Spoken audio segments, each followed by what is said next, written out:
Hello friends, welcome back. എന്തൊക്കെയുണ്ട് വിശേഷം? അപ്പോൾ ഇന്ന് നമുക്ക് എൻ്റെ ഒരു ഡേ ഇൻ മൈ ലൈഫ് കണ്ടാലോ. അപ്പോൾ ഇതാ ഞാൻ രാവിലെ നിന്ന് നേരത്തെ എണീറ്റിട്ടുണ്ട്. ഒരു 6 മണിയൊക്കെ ആയപ്പോൾ ഞാൻ എണീറ്റ പാടന്നെ ഞാൻ ഇപ്പോൾ മുടി കെട്ടാറാണ് പതിവ്. അപ്പോൾ ഞാൻ എൻ്റെ ഹെയർ ബ്രൈഡ് ചെയ്തിട്ടിട്ടുണ്ട്. എനിക്കൊരു നല്ല ഹാബിറ്റായിട്ടാണ് തോന്നിയിട്ടുണ്ടായിരുന്നത്.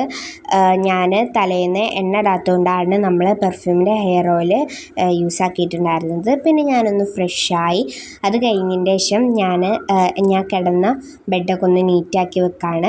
പിന്നെ ഞാൻ അടിച്ച് വാരാറുണ്ട്, ഞാൻ വീഡിയോ എടുത്തിട്ടില്ല. അപ്പം ഇവിടെയാണ് ഇത് എൻ്റെ റൂമല്ല കേട്ടോ, ഞങ്ങളിവിടെ അല്ല കിടക്കാറ്, ഞാൻ അപ്പുറത്താണ്. അപ്പം ഞാൻ അവിടെ ഓൾറെഡി റെഡിയാക്കി വെച്ചോ, വീഡിയോ എടുക്കാൻ മറന്നു. ഇപ്പം ഉമ്മച്ചിൻ്റെ ഞാൻ റെഡിയാക്കണതാണ് എടുത്തിട്ടുണ്ടായിരുന്നത്. പിന്നെ ഞാൻ ഈ വെക്കേഷനിൽ സ്റ്റാർട്ടാക്കിയ ഒരു ന്യൂ ഹാബിറ്റാണ് പത്രം വായിക്കുക. അപ്പം ഞാൻ വായിച്ചൊക്കെ വന്നപ്പോഴാണ് എനിക്കൊരു കാര്യം മനസ്സിലാക്കിയത്. ഇന്ന് ഞാൻ തുടങ്ങിയ ഒരു ഹാബിറ്റാണ് പത്രം വായിക്കാറ്. അപ്പം അതിൻ്റെ ഒരു മിസ്റ്റേക്കായിട്ടാണ് ഞാൻ ഇന്നലത്തെ പത്രം എടുത്താണ് വായിച്ചത്. അങ്ങനെ പിന്നെ ഞാനത് കൊണ്ടുപോയി വെച്ച് പുതിയ പത്രമൊക്കെ എടുത്ത് ഇന്നത്തെ പത്രം എടുത്ത് വായിച്ചു. അപ്പം ഞാൻ പോയ ഗ്യാപ്പിൽ ഞാൻ എടുത്ത് വീഡിയോ എടുത്തതാണ് കേട്ടോ. പിന്നെ അതൊക്കെ കഴിഞ്ഞപ്പോൾ ഞാൻ ബ്രേക്ക്ഫാസ്റ്റ് കഴിക്കാൻ വന്നു. അപ്പോൾ ഇന്ന് ഓട്ടടയും മീൻ കറിയും പിന്നെ കട്ടൻ ചായ ഞാൻ സാധാരണ കുടിക്കാറില്ല, എനിക്കിഷ്ടമല്ല. പക്ഷേ ഇന്നത്തെ എന്താ അറിയില്ല, അത് കുടിച്ചപ്പോൾ ഒരു എനർജി കിട്ടി. അപ്പം ഞാനങ്ങനെ ഡെയിലി കുടിക്കാറില്ല, എങ്ങനെ എപ്പോഴെങ്കിലൊക്കെ കുടിക്കും. പിന്നെ എനിക്ക് മത്തി ഇഷ്ടമല്ല കേട്ടോ, അപ്പോൾ ഞാൻ കറി മാത്രമേ എടുത്തിട്ടുണ്ടായിരുന്നുള്ളൂ. പിന്നെ അതൊക്കെ കഴിഞ്ഞപ്പോൾ എൻ്റെ കയ്യിൽ ഇതുപോലെ ഒരു പൊട്ടിയ കപ്പ് ഉണ്ടായിരുന്നു, ഒരു പിഞ്ഞാണത്തിൻ്റെ. അപ്പം ഞാൻ അതിൽ 10 മണി കുഴിച്ചിട്ടുണ്ടായിരുന്നു. മറ്റേ പ്ലാന്റ്സ് ഒന്നും എനിക്ക് കിട്ടിയില്ല. മണി പ്ലാന്റ് ഉണ്ടായിരുന്നു, അതൊക്കെ ഉണങ്ങിപ്പോയി.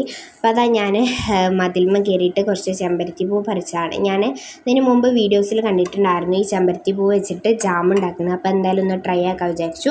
അപ്പോൾ ചുടുവെള്ളത്തിൽ നമ്മൾ ഈ ചെമ്പരത്തി പൂ ഇട്ടതിന് ശേഷം അതിൻ്റെ കളറൊന്നായിട്ട് വന്നിട്ട് ഈ ഒരു വേസ്റ്റ് ഒഴിവാക്കുക, അതായത് ആ പൂവിൻ്റെ ഇതളുകളൊന്ന് ഒഴിവാക്കി കൊടുക്കുക.